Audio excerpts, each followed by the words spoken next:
ہمارے چینل تبلیغ T V کو ضرور سبسکرائب کریں اور نئی اپڈیٹس کے لیے گھنٹی کے بٹن کو ضرور دبائیں۔ تو تعلیم کی بہت کمی ہے ہمارے یہاں۔ ابھی ہماری دبئی میں ملاقات ہوئی، ہمارے جو میزبان تھے اللہ تعالیٰ ان کو جزائے خیر دے، انہوں نے بہت اچھی بات کی، بار بار اس کو ریپیٹ کیا۔ ملکوں کے تجربے ہوتے ہیں نا انسان کو، سب سے بڑی جو نحوست ہے نا ہماری ایجوکیشن کی کمی ہے۔ اسکولوں کی کمی کی بات نہیں کر رہا، کہیں آپ ان اسکولوں کو ایجوکیشن سمجھنا شروع کر دو۔ وہ تو رنگ کے ڈبے بچوں کو دیکھا ہوگا اپنے گھر میں، کیلے کے میں پیلا رنگ اور سیب میں، یہ ایجوکیشن ہے؟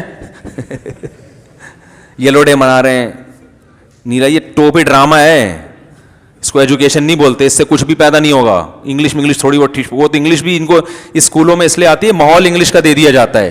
وہ تو آپ لندن میں چھوڑ دو، اس سے اچھی انگلش بولنا شروع کر دے گا۔ وہ انگلش کو بچے سمجھ، ماں باپ سمجھ، ہمارا بچہ ماشاء اللہ ہائی پروفائل ایجوکیٹڈ، زبردست ماشاء اللہ۔ ایجوکیشن کی کمی ہے، تعلیم کی کمی ہے۔ تعلیم چاہے دینی ہو یا دنیاوی ہو، انسان کو نا میچور کرتی ہے، تھوڑا شعور پیدا کرتی ہے۔ پڑھ لو، ٹھیک ہے نا۔ دیکھو صرف فیس بک کے کسی کی تقریر پر اعتماد مت کرو، تھوڑا سا جو کتابی آدمی ہے نا اسے پڑھنے کا شوق پیدا ہو جاتا ہے۔ کتابوں کی تو سیل ہی ختم ہو گئی ہے۔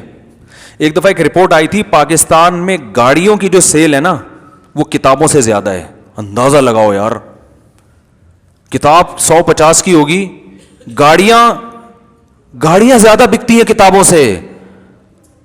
تو پڑھنے والا آدمی نا اس کو مناسبت کس سے ہو جاتی ہے؟ ابے گاڑیوں سے نہیں ہوتی، اس کو دیکھو یار، چاہے دینی تعلیم ہو دنیاوی تعلیم ہو، اس کو مناسبت کس سے ہو جاتی ہے؟ کتابوں سے۔ جس کو کتاب کا شوق پیدا ہو گیا تو وہ ریسرچ کرتا ہے، وہ پھر یہ فیس بک پہ فلاں نے ایک بیان داغ دیا، وہ ریسرچ پھینک دی مارکیٹ میں، یوٹیوب پہ فلاں نے ٹماٹر کے فضائل بیان کر دیے۔ وہ ایک دفعہ یوٹیوب پہ میں نے ٹماٹر کے فضائل دیکھے، ٹماٹر کے اتنے فضائل، ٹماٹر ایک جو یوں کھائے گا اس سے خون بنے گا۔ ابے بھائی ٹماٹر تو اتنا کھلائے گا لوگوں کو، یہ اس کا چھلکا اور جو بیج ہے یہ تو پتھری پیدا کر دے گا۔ تو نیم حکیم، میرے پاس حکیم کے فون آ چکے ہیں، ایک کہہ رہے میں حکیم نہیں ہوں، یوٹیوب پہ میرا چینل ہے۔ شرعاً جائز ہے یا نہیں ہے اس کی ارننگ؟ مجھ سے پوچھتے ہیں، اب میں کیا بتاؤں؟ میں نے کہا جب تم حکیم ہی نہیں ہو، پراپر پڑھائی نہیں، کہہ رہے پبلک کو کیا پتا ہوں کہ نہیں ہوں، لکھ دو حکیم، اور وہ ایک سرٹیفکیٹ تو آپ کو پتا ہے، سرٹیفکیٹ تو ویسے بھی آپ کسی کو بھی جو بھی آفس کا تھوڑا کام جانتا ہو اس کو بولے یار ایک ذرا سرٹیفکیٹ بنانا اور ایک کراچی یونیورسٹی کی اسٹیمپ ذرا بنانا، یہ والی اسٹیمپ ہے اس ٹائپ کی بنا کے چپکا دے۔ اور بلکہ وہ کراچی یونیورسٹی کے اس اسٹیمپ ہو نا تو وہی اٹھا کے بھی چپک جاتی ہے، وہیں سے فوٹو شاپ میں جائے یوں اٹھائیں جتنی چاہیں اسٹیمپ۔ میرے خلاف نہیں فتویٰ ایک شائع ہوا تھا دارالعلوم کرنگی کا، وہ دارالعلوم کرنگی کا نہیں تھا لیکن ایک کسی نے تحریر لکھی میرے خلاف، اس میں جواب لکھ کے خود ہی الٹے سیدھے میرے فتوے لگا کے، اور الجواب صحیح، پھر مفتی تقی عثمانی صاحب کے بھی سائن، مفتی رفیع عثمانی صاحب کے بھی اور فلانے کے بھی، اور اتنے 9-10 بڑے بڑے علماء کے پھر ٹھپے، سائن تو کہیں کے بھی مل گئے اٹھا کے۔ تو جب وہ آیا نا تو مجھے ہنسی آ گئی، تو میں نے کہا کیوں؟ میں نے کہا یار اتنے بڑے بڑے علماء مجھے اتنی لفٹ کرائیں، یہ ہو نہیں سکتا۔ اتنے بڑے بڑے بزرگان دین مجھے اتنا پروٹوکول دیں، سارے ہی ٹھپے لگا کے۔ وہ کہیں گے بھائی ایک آدھ کا ٹھپا تو سمجھ میں آتا ہے، لیکن وہ کسی نے بھی نہیں لگایا تھا، وہ فیک فتویٰ تھا۔ اور مارکیٹ میں بہت اب میرے خلاف فیک چیزیں بہت آ رہی ہیں۔ ابھی دبئی میں تھا تو کسی نے نیچے کمنٹس کیے ہوئے، کسی نے تصویر ڈالی نا میرے ساتھ، نیچے کسی نے کمنٹ کیا مجھ سے میرے پیسے کب واپس کر رہے ہو؟ اب دیکھو شرارتی لوگوں کو دیکھو، چکر میں ڈال دیا نا۔ اب کتنے لوگ ہوں گے بولیں گے یار یہ شاید پیسے کھا کے بیٹھے ہوئے ہیں۔ اب وہ یہ نہیں کہہ رہا مفتی صاحب نے پیسے کھائے ہیں، مفتی صاحب میرے پیسے واپس کب کر رہے ہو؟ یہ اور ہماری جو قوم ہے اس کو فیس بک اور یوٹیوب پہ قرآن سے زیادہ ایمان ہے ان کا۔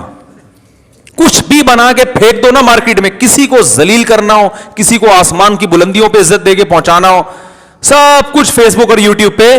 ایک عالم کا میں نے بھی بیان سنا، انہوں نے فرمایا اتنی خطرناک حد تک فیس بک اور یوٹیوب کا غلط استعمال ہو رہا ہے کہ فرمایا کہ ہمیں کوئی باہر سے دشمن تباہ کرنے کی ضرورت نہیں ہے، ہم خود ہی مر کے ہلاک ہو جائیں گے۔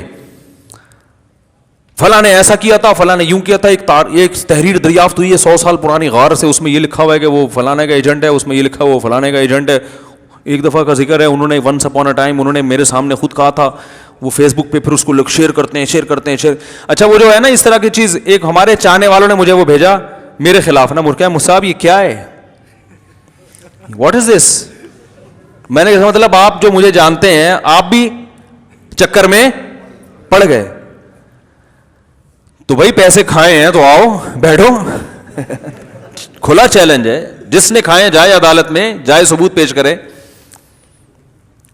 وہ کھاؤں گا کیوں, میں پیسے لیتا ہی نہیں تو کھاؤں گا کہاں سے میں. میرے اللہ کا میرے اوپر ایک خاص فضل ہے, ایسی گھریلو گھر کی باتیں یا اپنی نجی باتیں بتانی نہیں چاہیے, لیکن اب پیسوں کی بات آ گئی تو بتا دوں.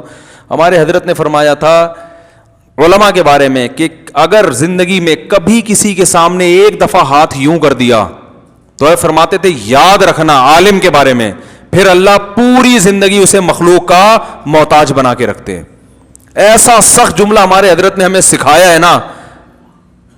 یہاں تک ایک اور واقعہ میں بتا دوں آپ کو, ہمارے مدرسے میں ایک طالب علم تھا جو کچھ بہت نیک تھا, پرہیزگار تھا, کنوارا تھا. کنوارے کے میں نے بتایا کہ نقصانات کنوارے پن کے بہت زیادہ ہوتے ہیں. شادی نہیں ہو رہی تھی تو وہ کسی کے عشق میں مبتلا ہو گیا.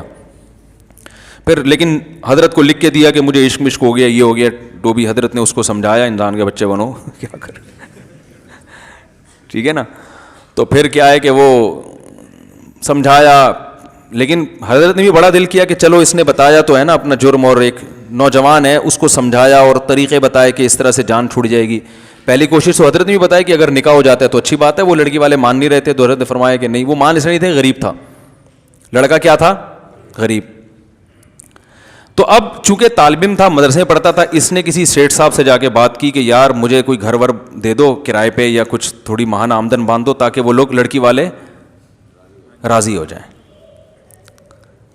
تو ہمارے حضرت مفتی رشید احمد صاحب کو جب یہ پتہ چلا نا تو اتنا غضبناک ہوئے, اسے اسی وقت مدرسے سے نکال دیا. فرمائے یہ جو عشق کا جرم ہے نا یہ قابل معافی ہے. یہ کیا ہے, آپ لوگ نا کہیں شروع کر دیں کہ قابل معافی ہے, تو مطلب یہ بھی جرم ہے, لیکن یہ میں اس کا علاج کریں گے, کچھ کوشش کریں گے.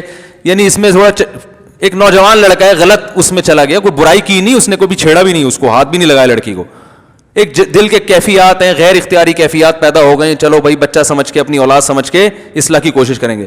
حضرت نے فرمایا میں صبح و شام استغنا پہ بیان کرتا ہوں کہ غیر اللہ کے سامنے ہاتھ نہیں پھیلانا. غیر اللہ, تم نے بھیک مانگی کیسے, ایسا نکالا ہے, وہ روتے روتے معافیا مانگتا رہا. فرمایا یہ نہ کہ میری تو صبح و شام کی تبلیغ ہی یہی ہے, استغنا استغنا استغنا.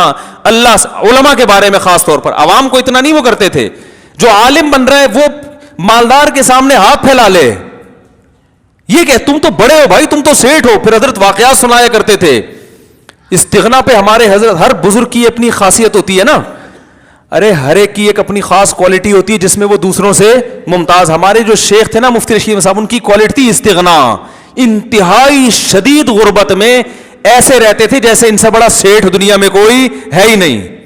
یہ خاندانی بات تھی ان کے اندر, ایسے رہتے تھے جیسے ان سے بڑا کوئی سیٹھ ہے ہی نہیں. 60 سال کی عمر تک روزانہ دال کھائی ہے, صحیح ہے نا, گھر میں گوشت پکانے کے پیسے نہیں. اور عہدہ کیا ہے, دارالعلوم کورنگی کے شیخ الحدیث, سب سے بڑا عہدہ. ایک تو دارالعلوم کورنگی پاکستان کا سب سے بڑا مدرسہ, اور شیخ الحدیث کا عہدہ سب سے بڑا. حضرت مفتی تقی عثمانی اور حضرت مفتی رفیع عثمانی صاحب نے 8 سال ان سے پڑھا ہے, 8 سال. اتنے بڑے بڑے شاگرد. فرمانے میری تنخواہ اتنی تھوڑی تھی, وہ تو ہمیں بتاتے تھے عبرت کے لیے, فرمائے بتاتے ہوئے بھی ڈر لگتا ہے ناشکری نہ ہو جائے. فرمائے میری تنخواہ اتنی تھوڑی تھی, اس وقت مدارس کے حالات بہت خراب تھے. کہا کہ اتنی تھوڑی, ایک دفعہ حضرت مفتی محمد شفیع صاحب رحمہ اللہ نے فرمایا کہ ہمارے شیخ الحدیث کی تنخواہ دارالعلوم کے بیل سے بھی کم ہے. یعنی جو اس وقت زراعت بھی ہوتی تھی کورنگی میں نا, تو وہ بیل رکھے ہوئے تھے. فرمایا ان بیل پہ پھر بھی کچھ خرچ ہو جاتا ہے, اساتذہ پہ اتنی بھی تنخواہ نہیں ہے. اس میں فرمائے کہ ایک دفعہ ایک شخص آیا انڈے بیچنے کے لیے کہ بھئی آپ روزانہ کتنے انڈے خریدیں گے. انہوں نے فرمایا ہم نے کہا ہمارے پہلے سے انتظام ہے. حالانکہ فرمایا اصل بات یہ تھی ناشتے میں انڈا خریدنے کے پیسے نہیں تھے. گھر چھپڑ گا ایسے چھوٹا سا, اور سال میں ایک سفر لاہور کا ہوتا تھا اپنے شیخ کی زیارت کے لیے. فرمایا وہ تنخواہ سے تھوڑے تھوڑے پورے سال پیسے بچا کے سال میں ایک دفعہ اس قابل ہوتے تھے کہ ٹرین کے سفر سے ٹرین کے ذریعے لاہور جائیں اور اہل اللہ کی زیارت کر کے واپس آئیں تاکہ کچھ ان سے سیکھیں. اول تو اتنا استغنا والے کو کیا سیکھنے کی ضرورت ہے بھائی, لیکن وہ کہتے تھے ہم ابھی بھی محتاج ہیں کہ ہم سیکھیں.